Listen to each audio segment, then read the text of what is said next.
Ganda, good morning mga kabay. Ito, nag-try nga pala ako magbilad ng karning baboy. Flex na rin yung aking malagong ampalaya. Lulutuin natin ito ngayon. Let's go! Dito ko nga pala binili yan sa bubong ng 1 linggo. Buti na lang, hindi siya nilangaw. Pero may mga langaw-langaw dyan. Hindi lang naman ako. Ito nga pala ang yung pangsasawog, pang pinakbet at bulaklak na kalabasa.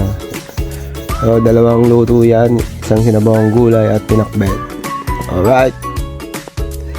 So ayun mga kabay, iniwa ko na yung ating karning binilad. Hinati ko para isasawag ko rin sa munggo. Yun, sarap yun. Grabe. Ayun, iwan na lahat ng ating mga pansahog. Alright. Ready na natin yan para iluto. At ito, ready na rin ang aking bagoong. Let's go! Alright, nagigisa na nga pala ako ng ating karne. At ito, magpapasiklab ako. Alright, let's go! Napakaganda. Huling-huli siya guys. Alright. Ayan. Ito na pa, ilalagay ka na ating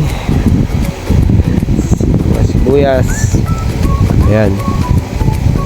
Nalagay ko na yun dyan. Ayan. Buyas, bawang, kamatis. Nagtira ko konti. So, ayan. Luto na po ang ating pinakbet with binilad na karning baboy or tag. Salamat po sa panunod nyo. Let's go!